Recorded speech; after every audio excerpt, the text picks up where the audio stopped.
Order! Order! You are an incorrigible delinquent at times. Behave yourself, man!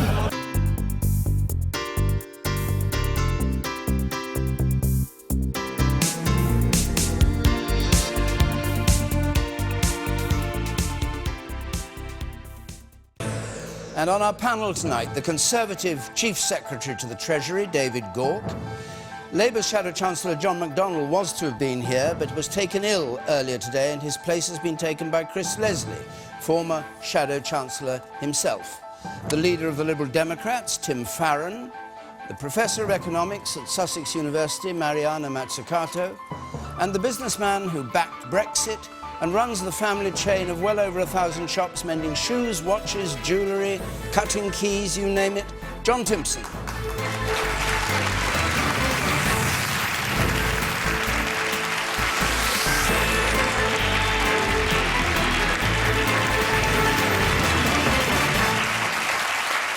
Thank you very much indeed. Now, as ever, from home you can join this debate, either on Facebook or on Twitter, or by texting 83981. Our first question tonight from Brendan Clark, please. Mr. Clark.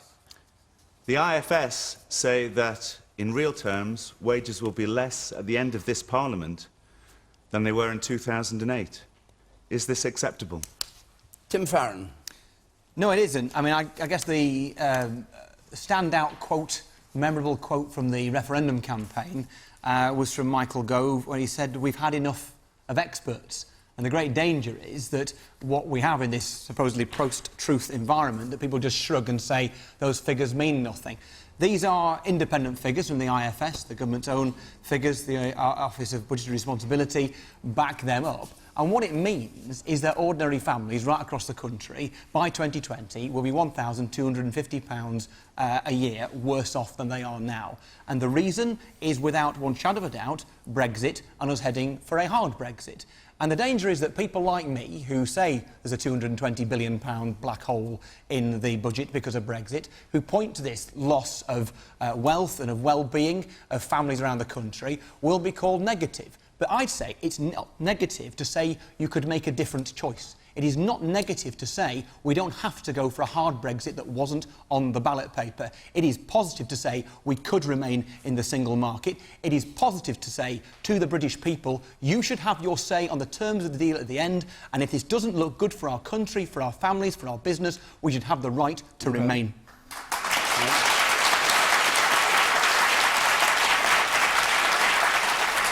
So David Gauke, he attributes it entirely to the Brexit vote, whereas the IFS says worst decade for living standards, long before the vote was taken, since the last war, and probably since the 1920s. In other words, in 100 years. What's your view? Well, the IFS analysis is the period from 2008 through to 2021.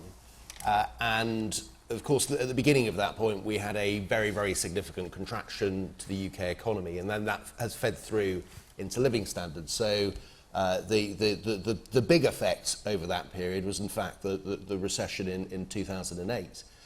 In terms of the next few years, what the Office of Budget Responsibility said yesterday is that they anticipate real household disposable income, fair judge for living standards, actually to be 2.8% higher in 2020-21 than it is at the moment. So the words, we cannot stress how dreadful this is. It's been the worst decade since the last war and probably since the 1920s. That doesn't ring any bells with you. You don't recognise that description. That's what the IFS said today over but that you don't whole accept 2000. It. Yeah. Well, I'm pointing out that a larger part of that is because of the impact of the Great Recession.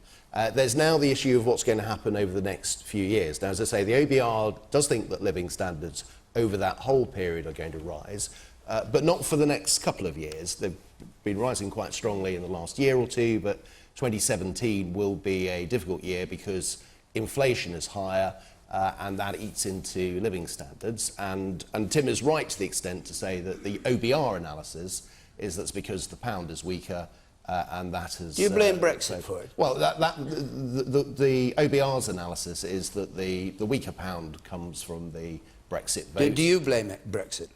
Well, look, in terms of these forecasts, they're coming from the OBR. Look, I was a Remainer. I was a Remainer. And you said, so you said I Brexit would push the UK into recession and lead to a sharp rise in unemployment. Is that still your view as Chief Secretary? Well, actually, if you said that, do you still stand by it? The Treasury said that, and look, I think what is striking is that the UK economy has been more resilient than was predicted at the start. The Treasury analysis actually assumed that we would trigger Article 50 straight away and that the Bank of England wouldn't take the action that it did. And those two things have been different than had been assumed. Okay, the UK economy has done better than was expected, but it's not surprising that there are some uncertainties, and that does play through into the performance of the economy. That's the OBR analysis that we saw yesterday. Okay, the woman at the back there.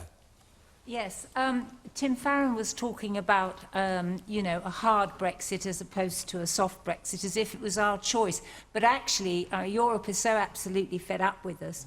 They're going to want to give us a hard Brexit because they won't want everybody else leaving in good terms. Okay, let's just come back to the question about the wages falling lower than they were in 2008. Mariana Mazzucato, what do you make of it? Do you think it's acceptable? Do you think it's inevitable? Well, it's absolutely not inevitable. It's a result of the choices that have actually been made in both the private sector and the public sector. We should ask ourselves, where does productivity come from? And of course, productivity is one of the lead potential factors that increase wages, as long as on the other side, of course, you also have labor being able to negotiate higher wages. In fact, one of the problems is that even when productivity has been rising in the last decades, wages have not been keeping up with productivity. But just focusing a minute on, you know, the issue of inequality, one issue is that, you know, inequality and what's been happening to lagging wages is something that has characterized the UK economy for 10 years. We have to ask ourselves why. Will Brexit help that? Will it hurt it? Why has productivity not been rising? Is it also a question of corporate governance? You know, so profits, for example, in this country are at record levels. Investment is not. What is happening to profits inside firms? Are they not being reinvested back into production, back into the real economy, back into human capital formation, back into skills for the workforce that then can also adapt, for example, to technological change? And I would argue that the answer is no. Do you have think a it's very problematic type of capitalism. There's varieties of capitalism. Is it the worst sorry to interrupt you, but is it the worst decade since the 1920s, as the IFS in suggests? terms of stagnance of real wages, yes. Yes, it is. Yes. John Timpson. I'm a bit worried that we're talking about lots of forecasts, which one thing's certain about a forecast is going to be wrong, one way or the other. And I don't think concentrating on that is particularly helpful. On the sorry, you mean just ignore them? No. Let me continue. The day after the Brexit vote, which surprised everybody, I very quickly got messages coming back from the people working in our shops that they were worried because they were hearing from a lot of politicians, commentators, that this is an absolute disaster, things are going wrong, and they thought it was the end of the world. I sent an email out to everybody straight away saying, we're still here, we're still repairing shoes and cutting keys, and you will still be successful if you continue to do what you've been doing by giving a great service. What we need is confidence. We need optimism. And these pessimistic forecasts aren't helping us. But we weren't forecasting. We were talking about the last 10 years. I'm sorry, I didn't take the point over there. That we weren't forecasting. We were talking about what's happened in the last 10 years. No, that's not a forecast. No, we started... The question was about the IFS, and also we talked about the Office of Budget Responsibility, which are forecasts, making assumptions of what's going to happen. One of the joys of business is you don't know what's going to happen. That's what's so interesting about it. You don't know what's going to happen next. And individually, it would help us a lot more to make the most of the Brexit situation if we attack it with optimism, not pessimism. All right. Because the government has got a really serious job to do to try and help everybody, not just the people who voted for out or the people who voted for in, but everyone to come up with the best answer for following the Brexit. OK. You, sir. Yes, in the third row. Thank you. Yes, you. I think an important point to make here is that whilst average wages have stagnated over the period that you've specified, pay at the top end has skyrocketed. And in fact, this year, FTSE 100 bosses get paid 200 times the average wage in the UK. Now, that's seriously bad for everyone. So that's something I think that should be addressed. Chris Leslie.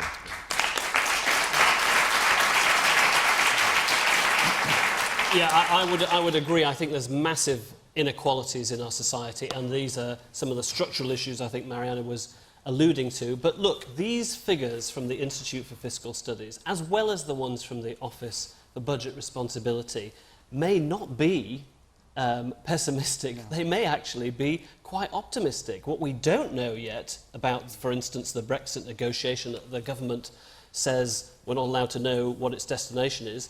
For example, will we still be able to have financial services firms passport their services into Europe, or will those products be illegal to sell into European countries at all? That could hit massively the revenues in tax that we get in from some big industries in this country, and that will in turn start that Brexit austerity even further on. Now, to a certain degree, if there is Brexit austerity, it's partly self-inflicted. It's what the country have voted for on this particular route. But I will not give up my right as a Member of Parliament and other Members of Parliament to argue for the best possible form of Brexit, to protect jobs, to protect incomes, to stop this wages squeeze. And we are going to be arguing that all the way through to the triggering of Article 50. Do you think it can be reversed in the way that Tim Farron suggests?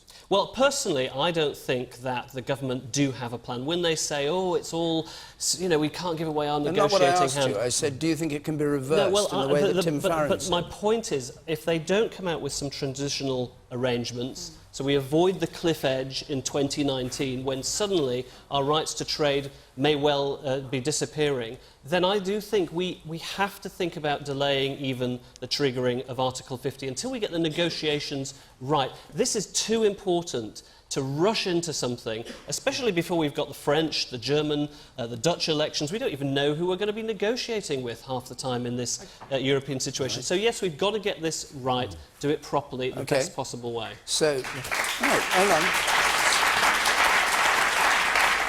So, for Labour arguing that a delay in Article 50. But the woman there in green on the left, I'll hear from one or two members of the audience, then come back to the panel and hear what you've got to say. Yes, I agree with John Timpson in terms of I think the IFS are scaremongering. They're looking back, you should be looking forward, and you're going to have the hard with the smooth before it can get better. But as Mariana said, of course, what they were describing was actual reality over the last 10 years when they said this. You sat behind her. I mean, Tim Farron, you need to hold your head in shame, because all you talk about is Brexit and everything's blamed on Brexit. The people have voted. You always talk about we didn't vote to be in the to leave the single market. Everything that is on the ballot paper, immigration, we would have to leave the single market. Taking our, controlling our laws and parliamentary sovereignty, have to leave the single market. Taking control of our money, we have to leave the single market. Taking control of immigration, like I said, you've got to leave the single market. So saying that a hard Brexit we didn't vote for, we actually did vote for it, because the people who voted to leave the European Union voted for all of those reasons. And we have to leave the single market to leave the European Union. There is no doubt about it. That has to happen. For people like yourself to just walk across the will of the people, which we voted for by a majority, you have to accept that will of the people. Because it's just not... Tim? Yeah, well, first of all, that's your opinion, and you clearly wanted to leave the single market. Good for you. I cite to you David's colleague, Conservative MP, now ex-Conservative MP, Stephen Phillips, who resigned from Parliament, 3 weeks ago, because he, like you, voted leave, but he says, I never voted to leave the single market, and millions of people out there who did vote leave did not vote to do that. My view is this: if you want to take back control, then what we should be doing is, at the end of this process, I don't believe, like Chris suggests, I think, that Parliament should block leaving the European Union. I think Parliament should allow the British people a say on the terms of the deal at the end, so we go into this with our eyes wide open. You can't start this process with democracy in June and then end it with a stitch-up 2 years down the line. It's time to allow the people to decide. And if, At the end of that process, if at the end of that process they decide that what is in front of us is something they do not want, then we should be allowing the British people to vote to remain. Okay. I'll come to you now. The woman in red there. Yes. People know what they voted for, okay? Like, I know when people joined in the 70s and 73, they voted for the EEC. They wanted a single market, not a political union. I agree. I was going to say, going back to the forecast, going back to the question, I completely agree. It's got to get worse before it gets better. The pound actually didn't fall and wasn't as bad as what people they forecast. Except don't forget that we haven't actually left the European Union. I know, but people... I mean, there's a lot of expectations, and I accept your point. A lot of people were fed up with the concept of some of the bureaucracy in the European Union. They wanted to leave the EU, and that was the result of the referendum. But don't think that the way that your government treats this will necessarily mean it's going to be all fantastic or all bad. It does matter how well they negotiate this. We've got to get them to focus on it. If you think you have confidence in the way that Theresa May and Philip Hammond and David are approaching this, well, you know far more than anybody else in the country, because so far their pretense, when they say we're not going to show you our cards, is in reality, I think quite obviously, they don't know what they're doing. But then do you not think the government needs to work together and do something? The people have spoken. You all voted in favour of a referendum, and then now you're suddenly like, no, I don't want one. What's this about? It's democracy, right? You can't go against it. David Gore, what do you say? Well, I think there's a lot in what you're saying there. I mean, as I say, I voted Remain. I wanted us to stay in. I was disappointed with the result, but it was the result, and we can't keep coming back to the British people and say, keep voting until you make the right decision. Yeah. And that, I fear, is the position. We've got to make the best of it. That does mean we want to be in a position to keep barriers to trade and of goods and services with the European Union to a minimum, and that's got to be a key part of what we seek to do. But we should also remember the UK has got a lot going for it as an economy. We have got a very strong science base, for example. We've been investing more in research and development to support that. We've got a very strong financial services sector that actually a lot of European Union companies want to have access to. You know, we have got an opportunity to make a success of it. It isn't what I wanted, but it's what we've got. We have to get on and accept it and make the best of it. Is the pain that the IFS are describing, which you say dates back to 2008, is that in part because of the Brexit decision? Is it because of the increased government borrowing, not being able to spend as much perhaps as you would like to spend? Is that why the people that Theresa May talked about when she came into Downing Street that she wanted to help aren't really getting very much help? Well, the IFS analysis, as we were saying earlier, covers from 2008 to the early 2020s. Yeah, I know that. I'm talking to you about Brexit. Do you think Brexit is going to have a deleterious effect on people's living standards? Well, the analysis of the OBR is that because inflation is higher than it otherwise would be, that will have an effect over that period whilst inflation is higher. But I have to say, as someone who was making the arguments that there were economic risks for Brexit, you know, that information was out there. It was in the public domain. Those arguments were put.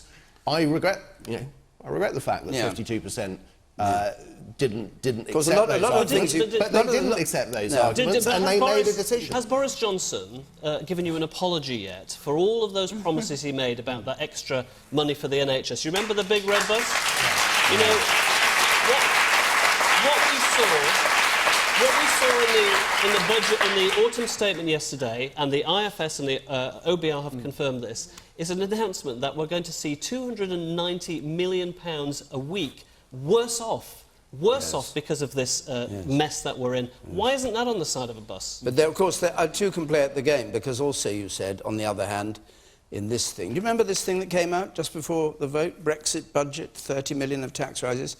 Fuel and alcohol duties were going up by 5%, they haven't. Income tax was going up by 2 pence, higher rate by 3 pence. Health spending going to be cut by 2.5 billion. That was your side of the argument. Well, they borrowed it instead. They put the borrowing £20 billion. The argument is if the UK is... Nobody can be trusted on what happened before. If the UK economy is smaller than it otherwise would be, then that places a strain on the public finances. But we don't need to bring Mariana, yes. Sorry, Mariana. So, and then I want to come to more members of the audience. A lot of you have got your hands up, and I know you want to speak about this. Mariana. Well, I think it's great that we actually began with the IFS figures, which again look back at the last 10 years, because if Brexit was the solution, and you're absolutely right, if people voted, we must take it seriously. If Brexit was voted as the solution, what was the problem?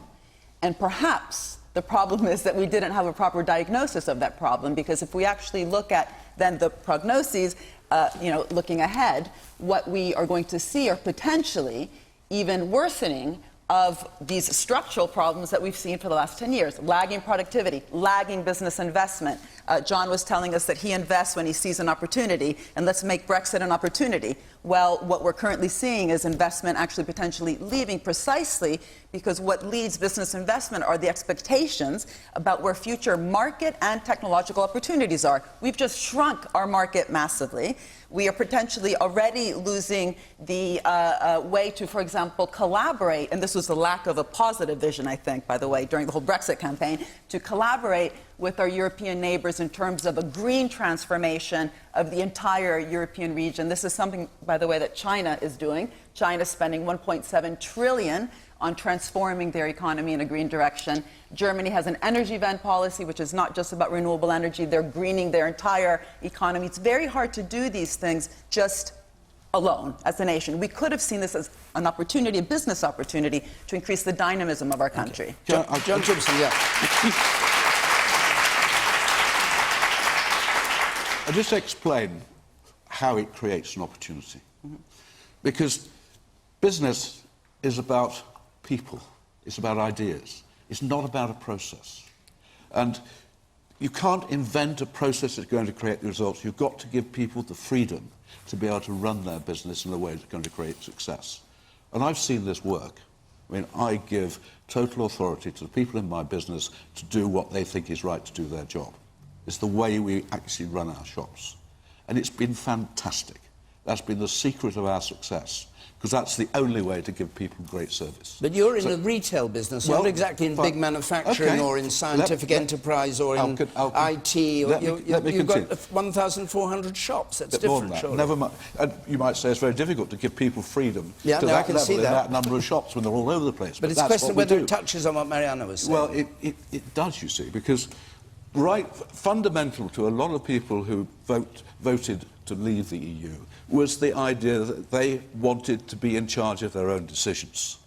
They did not want to be told what to do by Europe. In actual fact, they don't want the laws to be replicated too much by Westminster either. By giving that freedom to businesses, they are then in a position to create success, create wealth. And it doesn't just apply, I have proved, to a cobbler. Just because we're a family business and we do something quite peculiar, it's not I've seen this work in a school. I've seen how letting teachers do what they actually came into the profession to do by being free to inspire the children in their class according to the syllabus that works for them within the national curriculum, but not specific against every dot and I that's sent by the local authority. Where does the capacity of the teachers come from? There was an investment into their own knowledge, the competence of the school in order to be structured in a particular way. These things don't just come out of thin air, right? They are cumulative. They're part of a cumulative investment. So we're talking about investment, the lack of investment. They are given the freedom to bring their personality into the job. Right. Let's hear from more members of ours. You in blue there. And then I'll come to the woman next to you. Yes. I don't think it's right, actually. You're claiming there that everyone that voted for Brexit knew what they were voting for and that they voted for it anyway. Do you think all 17 million people knew that it was going to cost Britain £58.7 billion when they voted for it? Because I don't. OK, and the woman next to you. Yeah, I think we keep talking about democracy and taking back control, but I really don't think a Prime Minister who we haven't actually voted for, who's now taking us to a model of hard Brexit, which 48% of people, that is still democracy, 48% of people are still being ignored. She's not even willing to take it through Parliament. That is not taking back control. All right, and the woman now. I think the fact that you're saying that people voted for Brexit based on the idea that they wanted power, their control back in making their own decisions, rather than it being in the hands of EU officials, only gives power to the argument that the British population should be very much involved in the negotiation and the way that we make this Brexit decision and what that will mean. OK, and you, sir, in the white there, yes. I think the basic principle should have been that there should have been a plan, perhaps, of some sort. And there's a thought. There's a thought. You're nodding your head, but the basic point is, none of the other political parties have said, the Conservatives have no plan, this is what we would do, this is how we would negotiate if the public are to say, this is our decision, we do not want to reverse it. Yet, neither of you have said, this is what we would do, this is how we would negotiate, we would offer this and therefore get that back. Well, and so all you do is attack. You're completely right. If you're going on a journey, it's sometimes good to know what your destination is going to be. And I think the plan is to know that you want to maximise your access to the single market. Those other 27 countries, if we can't sell and export our goods to them, then we're going to be in an even bigger hole than the IFS ever knows right now. Right. And we can do it if we build those alliances. All right, man up there. Yeah, I mean, just to go back to the point of an unelected Prime Minister, let's go back to the unelected European President. You know, there's also that, and there's also the fact that I think you're missing the bigger picture as well. We're not only trying to get Britain outside the EU, we're trying to collapse the whole EU in itself. We're trying to get country after country to leave, in which the EU is eradicated. Stop the EU is more like an EU SSR. OK. And you, sir, in the front here. The reality is, none of the three of you here and our own homegrown civil servants really understand how the European Union works. It is not a democracy. It is a dictatorship by the European civil servants. The MEPs are just cosmetic fronts. My solution to our problem now, if I were Prime Minister, which I'm not, but if I were, I would give 90 days notice to the European Union that we are going to declare a UDI, Unilateral Declaration of Independence, and then revoke our European Communities Act of 1972. OK. And you, sir, here. Thank you. Yes. I don't think anyone can speak for how everybody individually voted. Exactly. 48% of the 48% of the population decided they wanted to remain. Concessions need to be made. If the vote had gone the other way, we wouldn't be hurtling towards ever closer union. We realise that people actually have some things that they're not happy about the European Union. So let's move in the opposite direction. The people here that aren't being spoken for are the people who voted to remain. And you know what? Maybe we should focus on what they want a little bit as well, because it wasn't a landslide victory. This was not a very clear mandate. Okay. And you, sir, in the front there. Yes. Okay, a couple more points, then we're gone. Why don't we try and engage something? We used to have the Commonwealth. We are in the Commonwealth. Why can't we trade with the Commonwealth? We do not need a single market. There is no such thing as a hard or a soft Brexit. Out means out, and that is it. OK. Right. I think this question has come up ever since the vote, and I think we may move on now to another point. Can I just say one last thing? On a positive note, because I was saying that we need a positive discourse as well. The environmental regulations have brought huge advance across Europe, and they would not have existed without the European Union. Workers' rights have been fought for, especially by the European Union. They were not fought for as strongly within the country.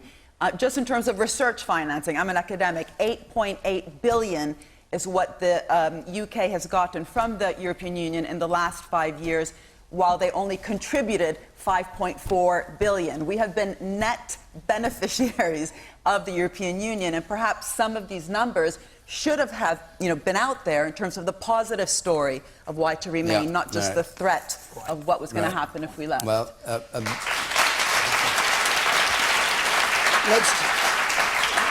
let's go on. We're halfway through the programme. We're going to be in Wakefield next week, and we're going to be in Maidenhead, Prime Minister's constituency, the week after that. So come either to Wakefield or Maidenhead. Take part in the discussion in the audience. I'll give the details at the end, but they are on the screen there if you want to note them down. That's next week, and then Maidenhead the week after that. Let's go on to this question. From Ryan Russell, please. Very important issue here. Ryan Russell. Should the government put the national interest above party politics and appoint Nigel Farage as British ambassador to the United States? So, David Gauke, you know the tweet from Mr. Trump saying he'd be the ideal person. Well, I don't think we should appoint Nigel Farage as our ambassador. First of all, there isn't a vacancy. Second, the job of being an ambassador to a country involves rather more than just being on good terms with the head of state or future head of state. An advantage though it may be, there are other qualities that are also needed. For example, you do need to be a diplomat.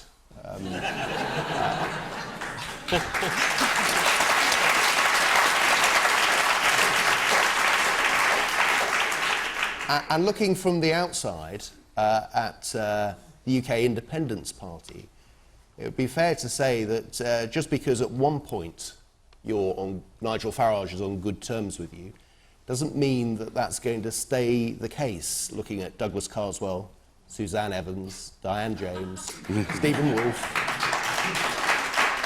Neil Hamilton, in fact, pretty well every UKIP politician I can think of. So I think the national interest is probably in allowing Sir Kim Darroch to continue in his place.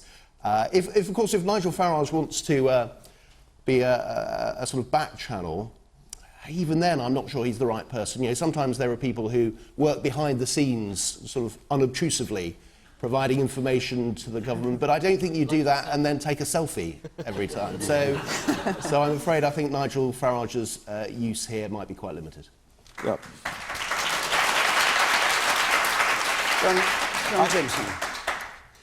I think you've got to give it to Nigel Farage. He is entertaining. He's certainly made a name for himself. I actually quite enjoy the way he entertains us on the television, the way he puts his own point across. But we can't really be serious about expecting him, as you say, is he a diplomat? Nor can he... I mean, it's not for Donald Trump to tell us who we should be sending over there anyway. When Jack Kennedy was president, he asked for David Harlech. Yeah. He asked Macmillan to send Harlech, and Macmillan did, thinking it was the best way of keeping him with the American president. That is absolutely true, but I still don't think it's for Donald Trump to decide that he should appoint Nigel Farage, although I just wonder what would happen if he did go there. It makes things even worse. I think the answer is no. OK, you sit up there. To say that Nigel Farage is, you know, a kind of nice, lovable guy is terrible. He's increased racial tensions in this country. He's ruined this country. Racism has gone up. There's fights on the street, and it's to do with him, and it's made a fool of Theresa May, and there should be a general election, in my opinion. Right. Ryan Russell, you asked the question. What's your view? You say, should the government put the national interest above party politics? I don't necessarily think it's a bad thing to have a friend on the other side of the Atlantic dealing with the Trump team. A friend of the United Kingdom, should I say, which Farage clearly is, regardless of whether you think his politics is correct or not. OK. Mariana. Well, what are friends for, right? You don't just sort of suck up to your friend. You learn from your friends. You have a real exchange, and I think that's the question. You know, what kind of exchange, what kind of relationship do we want between the UK and the US? And, you know, again, thinking positively, given that both countries are interestingly talking about investment, you know, there's this infrastructure talk in the US, there's a serious industrial strategy being discussed in the UK. Both countries are talking about the people who've been left behind. It'd be very interesting if we had an ambassador, which we do have one, you say there's no vacancy, that could really strike an interesting, progressive conversation with the US, even just on those two issues there. Inequality, infrastructure, and investment. And does Farage have the quality to strike that relationship? I don't think so. Well, if he does, he hasn't revealed those qualities. But I think that's very important. Ambassadors are not there just to, you know, go out and have a pint or just to be friends. I'm sure Trump has other friends that he doesn't need Farage for. What we really right now need between the UK and all sorts of different countries, especially because of Brexit, is really striking an interesting, opportunity-focused relationship and really changing the vocabulary through which we can talk to these countries precisely because And right now we have an economic... you don't think that among the 4 million or so people who voted UKIP, there are those very people that you're describing who Nigel Farage could represent?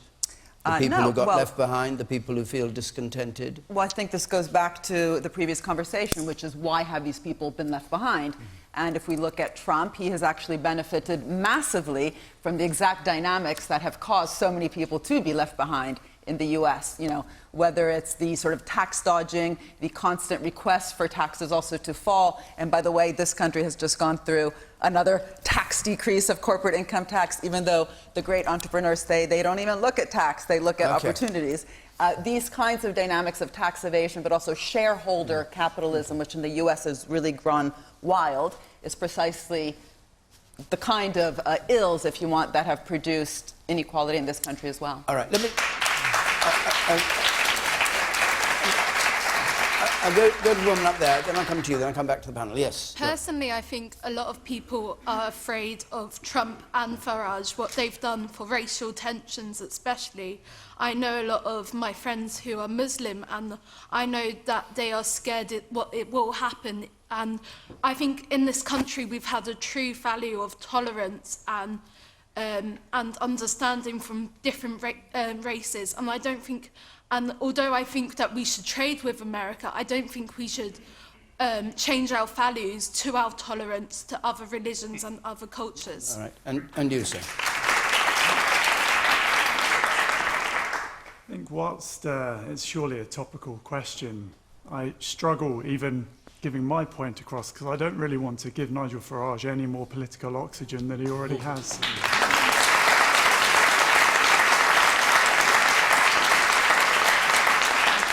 So you don't want to mention his name, even? Unfortunately, I had to. But, to say it, all right. Also to say that surely any endorsement from Donald Trump is an automatic disqualification. Chris Leslie. I mean, I don't know about you, but I still struggle with the concept that the Donald is President of the United States. And I don't know if you saw Nigel Farage was there. He's a man of the people in the Ritz. You know, before being flown, he was flown over there by Aaron Banks to see Donald Trump in his golden tower. When I heard that Nigel Farage might be moving over to the States, I thought maybe Thanksgiving had come a little bit early.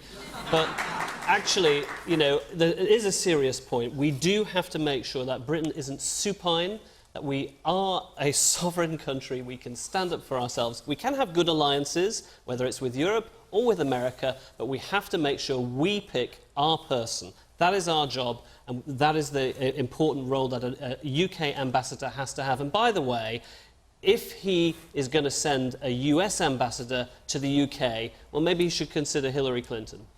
OK. Tim Farron. Tim Farron. Yeah, I think the possibility of Nigel Farage being the ambassador to the United States is terrifying. I think it's extremely unlikely. But it terrifies me in particular because of what it would say about the United Kingdom. And the 52% of people who voted to leave, including loads of people I know, you know, my constituency voted to remain. But I come from a few miles south, from Lancashire, where pretty much every constituency voted to leave. I'm going to play the class card. I reckon I'm the only working class party leader in this country. So I know loads of people who voted to leave the European Union, and they are almost all of them outward-looking, decent, tolerant people who just happen to disagree with me on the 23rd of June. Nigel Farage, the man who stalked racism and division in our country, does not speak for those people. Well, he might speak for you, but he does not speak for the overwhelming majority of people in this country, whether they voted leave or remain. What I want is British values to be projected across the world for good, whereas being outward-looking, decent, open and tolerant. However you voted on the 23rd of June, Nigel Farage does not speak for that kind of Britain. He doesn't speak for the Britain I know.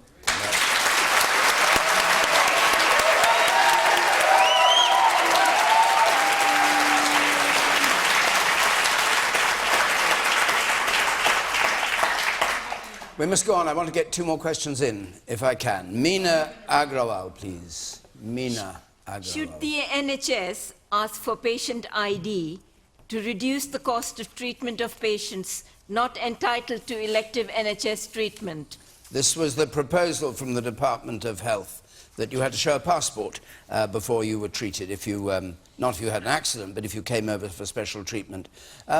Mariana? Well, as an economist, I would say let's make sure we look at both the costs and the benefits, and in a dynamic sense, both of those. I've been in the UK since 1999, been working here, paying tax here. I've had 4 kids here, had 4 kids in 5 years. I'm crazily reproductive, I guess, not just reproductive. Had them all in Don't London need to let us into all your secrets, but... No one ever asked me for a passport, and if they did today, if I showed them my Italian passport, what would it say? So surely the current ID that I have does not show that I've been paying tax in this country since 1999. So we would need another ID. Now, apparently, I hear that the Brits don't mind being CCTV'd every corner of the way, walking around in the street, but they do mind this ID card issue. So, I mean, there is the question of, will there be consensus about having an ID card? But also, you know, what will the cost be? And currently, the cost, the actual shirkers, if you want, in terms of not paying back into the NHS, apparently the numbers, you probably know them better than I, it's between 200 and 250 million, is that right? And well, the cost, yeah. Well, I was going to say, this, if we can properly enforce a regime here, it could be worth £500 million for the NHS. And that's the key thing. There is a system in place. Of course, nobody should need to produce ID if they're in a life-threatening situation. You just get on and treat somebody. I mean, that isn't what we're talking about. But if somebody is getting sort of more routine treatment, we have a set of rules. The question is, can we properly enforce And would them? you show your passport then when you went to hospital? Is that your idea? Well, if I mean, who's going to be asked for passports? I think all we're looking at the moment, I think there's a couple of pilot areas where there's been particular issues of not being able to enforce these rules terribly well, is ways in which, you know, people can, there's a question of sort of checking ID. Yeah, but hang on. How do you? Is there a racist overtone to this? How do you decide who to ask for their passport? Well, you say you wouldn't ask you.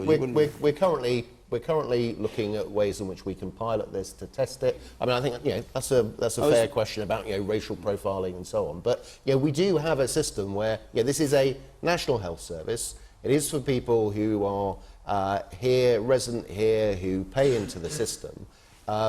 You do need to deal with issues of health tourism. And make sure that people do pay the right amount. And then the question is a practical one: how do you enforce that? And that's all this is about. John Timpson. I've got a totally selfish reason to be in favour of this, because part of my business takes passport photos, and we do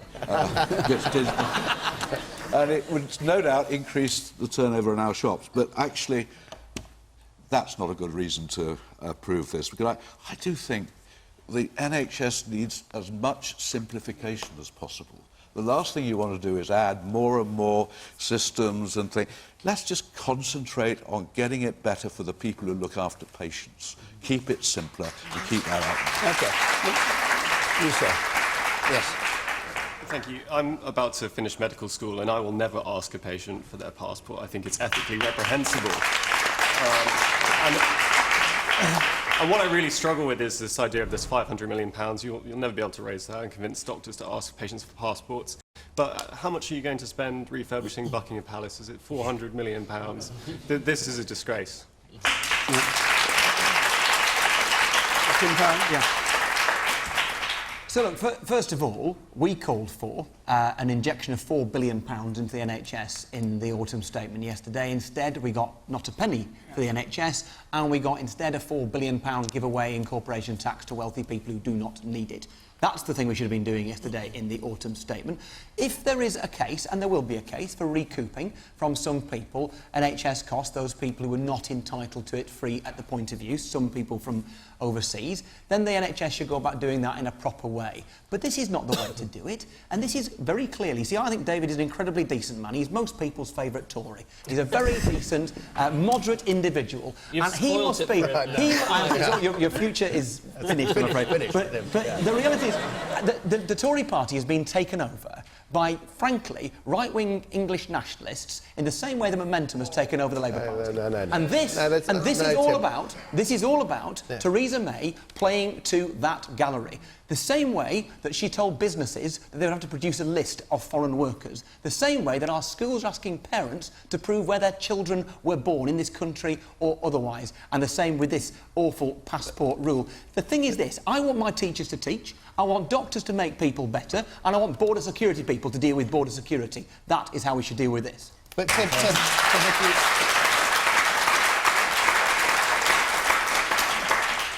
first, thank you for your kind words, but secondly, more importantly, if you accept the principle that we have got to recoup costs that are incurred when they shouldn't be incurred, then you do have to start wrestling with some of the practicalities as to how you do it. And, I mean, this has come from comments, I think, made by the Permanent Secretary for the Department for Health, of just, asking questions about how do you But this is practically clearly do it. a gimmick, This is, David, no, isn't it? This is about sending a dog whistle. No, it's a foghorn, it's not a dog whistle. The reason why this story is in the news, because the questions, as I understand, questions asked of a civil servant, just dealing with the practical points of how do you ensure that we actually check this? Because, quite rightly, the government and the health service would be criticised if we had a set of rules that were not properly enforced. Because this is serious money that gets ploughed back into the health service, and we shouldn't be leaking money in this way. Other European countries recoup money in this way, and they do not do it in that kind of blatant, sensationalist way. Would be how do they do it? Then you said you had a better scheme. How would you do it? In the rest of you said the Liberal Democrats had a scheme. No, the European Union, other countries. Earlier on, you said we have a scheme to do it better. How would you do it? We said we put £4 billion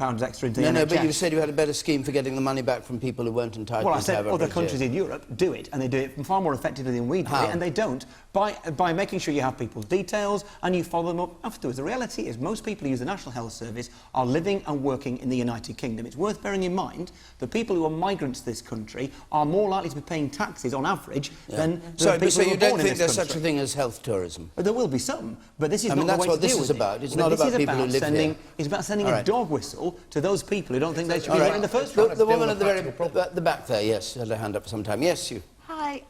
I don't agree with the Lib Dem leader. I do think that although, yes, majority of people do live and work here and do contribute towards the NHS, I don't think it's fair for people to come in and use services that they don't contribute towards. I just don't think it's fair. I think we need to find a happy medium where, people do contribute and they can gain from it, because I would be happy enough to pay for someone for them to receive cancer treatment rather than someone just coming in and taking without putting in the first place. Okay.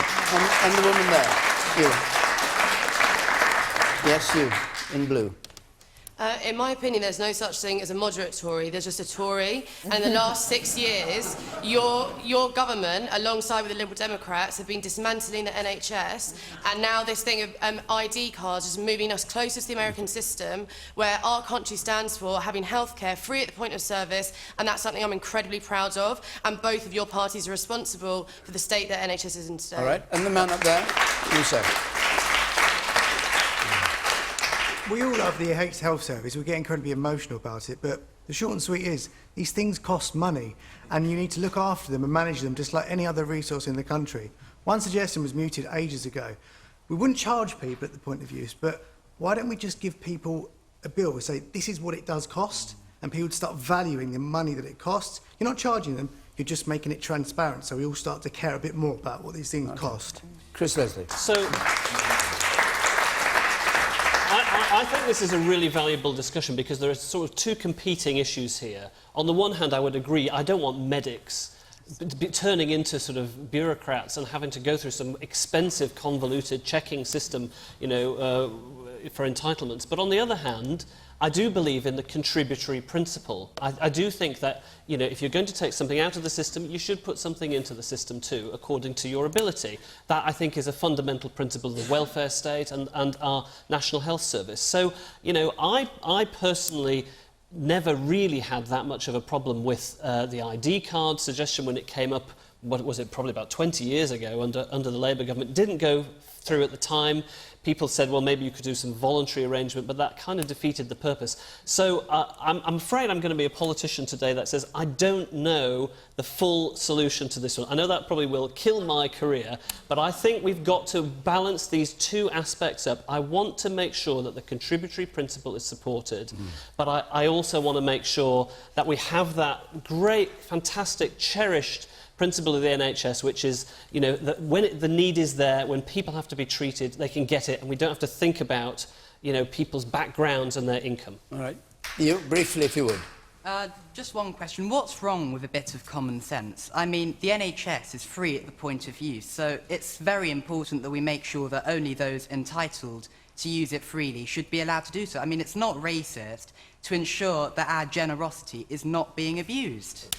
Mariana, briefly, wants to say... No, I've got to go on. Just very, very quickly, if you would, Yes, Mariana. I mean, I think that this conversation would be very different if for the last, 7 or 8 years we had actually been investing in the system and cared for it, and then also wanted to make it more efficient, precisely in the way that you just mentioned, which I think is absolutely correct. The problem is that we're talking about this in a specific situation where the NHS has not only been cut in terms of the actual healthcare services, but also... It's spending more than we ever have on the NHS. Yeah, we just put £6 billion They didn't mention it in the autumn statement. Well, we just put £6 billion in this year. The fundamental thing is it needs more money, and I think we're going to have to be honest with the British people at some point very soon that if it involves increasing taxes to pay for a decent health and social care system, we're going to have to be honest with the British people. Otherwise, we will not give people that dignity of care from cradle to grave. OK. Now, we've got a lot of hands up, some from people who've already spoken. Very briefly from you, madam, because you've had your hand up for a bit, and then I want to take a last question. OK. I was 27 years nursing at the bedside in NHS hospitals. I've been thinking back, and successive governments have not invested in the NHS. And I think there's more important things you need to be thinking about than health tourists. You've got to settle the problem with the junior doctors, and I hope they won't go on strike again. I was being left in Oxford running hospital wards when I was about 19 or 20. We were working 42.5 hours then.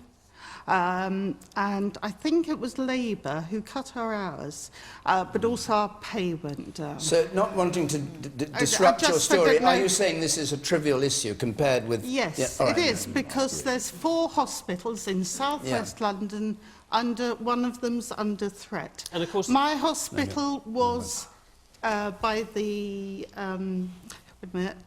by Labour... Yes. Became PFI, and I left. OK. Well, we were talking about that one issue, and I think we've got that clear. I want to take this last question, because we've only got 5 minutes left. It's from Tony Kurtzer, please. Tony Kurtzer. Tony Blair said there are millions of effectively politically homeless people in the UK. Is he right? Politically homeless people. Tony Blair appears to be flirting with the idea of getting back in some way into British politics. Chris Leslie, would you welcome his return, and do you think he... Well, I mean, I think Tony Blair served this country as Prime Minister. He is a figure who I think, certainly provokes lots of reaction, but I am very proud of what the Labour government did in our time in office. When you think of the achievements, especially we were just talking about the NHS, massive increases in the resources, the cutting of the waiting lists. And so I think if he has something to contribute in terms of how this country should go forward, anybody would want to But you're see dodging that. the question. He says millions of people are politically homeless. You're a Labour MP. Do you think there are millions of people that you're not touching? I mean, it's no secret, as you know, that I didn't support Jeremy Corbyn for the leadership of the Labour Party. There is a discussion going on within the Labour Party about how we should position ourselves versus the Conservatives, because ultimately it's a choice between a Conservative and a Labour government. I want to make sure that Labour is as fit as possible to win the next general election, and I will continue to fight for what I regard as strong centre-left values, making sure, yes, we do believe in tackling the inequalities and the disadvantages in society, but also we are capable and credible to be a government which cares about economic responsibility, which defends national security. Okay. And those are the issues that are going on right now within the Labour Party. John Timpson, as a non-MP, do you think there are people who are politically homeless in this country, and that Tony Blair might appeal to them? The centre, centre's empty, in other words? I'm sure there are plenty of people who do not feel they're properly represented. I'm not suggesting that Tony Blair is the person to take up their cause. The people I'm thinking about are people who've got problems which really aren't just fixed by money. One of the problems, I've seen it quite a lot as a foster carer, and the fact that we employ a lot of people come out of prison. I've seen the problems that happen by not having a unit of the family, not having strong societies where people knit together with neighbours. And we've got a massive problem in this country, which is due to drugs, it's due for people lending money, whether it's payday loans or any other loans, which are ruining people's lives. And there is a lot, this is nothing to do with money. And there are a lot of people, a lot of them do finish up in prison, and a lot of them people who actually were looked after as children, and they go through life with attachment problems, and we want somebody to look after them. All right, I'm going to have to hurry us along because I'm told we only have a couple of minutes left. David Gork. Well, I think there are a lot of people who feel politically homeless, perhaps, if you like, traditional Labour voters, and what's driving this is what has happened to the Labour Party under Jeremy Corbyn. Clearly the Labour Party has moved off to the far left, that they are not in touch with the values of the vast majority of people who've traditionally voted Labour. What I would say to those people is that if you want a party that wants to ensure that the country works for everybody, then look at the Conservative Party and Theresa May. Fine. OK. Tim Farage, as long as you promise not to say exactly the same thing, look to the Liberal Democrats. I won't be asking people to vote Conservative, no. So I am not a massive Blair fan. I think his leadership of this country into the Iraq war, which was both illegal and counterproductive, is a stain on our country's reputation.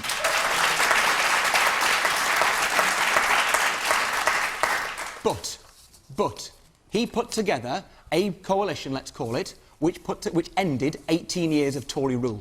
And then he got into power and he invested in health services and in education, and he brought in the minimum wage and tax credits, because that's what happens when you can build a party that can win elections to defeat the Conservatives. And what I find most appalling now, looking across at the Labour leadership that clearly Chris is not part of, is if you say you're on the side of the poor and on the NHS and the homeless and refugees and those who are struggling to get by, and you deliberately make yourself the most unelectable official opposition in British history, you let all of those people down. Thank you, Tim. Mariana, I mean, we've overrun. I almost have to stop us, but just very, very briefly. So in 2015, when Labour lost the election, Tony Blair said, we lost because we did not embrace the wealth creators. I think that's why people, at least on the left today, are politically homeless. We need a new theory of where wealth comes from. It's collectively produced through the public sector, workers, private actors, of course, and they really need to be focusing today on these opportunities that we've been talking about, which are lacking. But we need a new understanding of wealth creation, as opposed to just focusing on, the distribution of wealth through some sort of tax scheme. We have to have a collective understanding of where wealth comes from, and Tony Blair did not provide that, and that's why there's many homeless people. Thank you very much.